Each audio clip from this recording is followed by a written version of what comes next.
Hey everybody, Randy Kurtz here for the ISB with the tip of the month. So thanks for keeping these suggestions coming. This way I know what you're interested in and what best to talk about to serve your needs. So please keep the suggestions and the comments coming. Love to see them and love to know that you're enjoying these videos. So going forth, I'd like to talk about practice time this month. Practice time is something that there doesn't seem to be any general consensus on.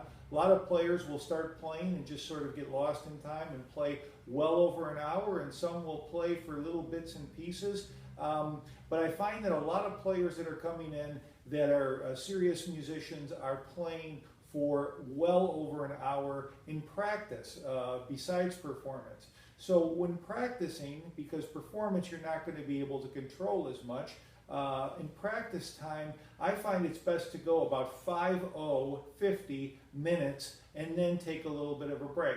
You can practice 45 minutes as well, but I would generally not go over that 50 mark. Now again, I know that this can't be helped in performance or rehearsal time, organized rehearsals, but when practicing at home, I find this to be a good marker. That's about the time when people start to get fatigued, mentally and physically, and it's a good time to get up and walk around and shake things off. If you're getting fatigued physically, you're going to feel it in the limbs, in the body, etc., etc. If you're getting fatigued mentally, it's likely to be something that you shrug off or change your positioning, your technique, your posture a little bit to compensate for that without really thinking about it, and then you get into sloppy positions, and then we put ourselves in places where we're going to be holding things and moving in ways that aren't going to be conducive to best habits or best practices. So again, 50 minutes is the time that I find to be about the best,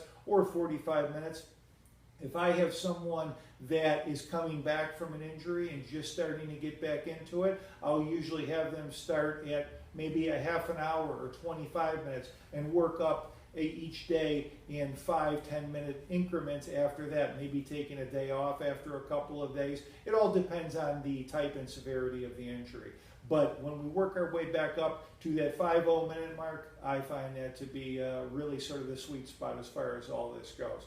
Again, when coming back from an injury, I would cut down on the time and work my way back up. And also the same goes for exercise. A lot of people want to know, when can we get back into exercise? Right away, when they are coming back from taking some time off. I find that if you cut your load in half and work your way up from there, that's a good place to start. For instance, if you're going to the gym and you're going on the treadmill for 45 minutes normally, start back at 20 minutes. If you're doing 3 sets of 10 reps of 200 pounds, doing whatever you're doing, I find to cut it down again, maybe to half that, to not only weight, but reps, etc., and you work your way back up from there, depending, of course, on how the body feels. So, again, tip of the month regarding practice time.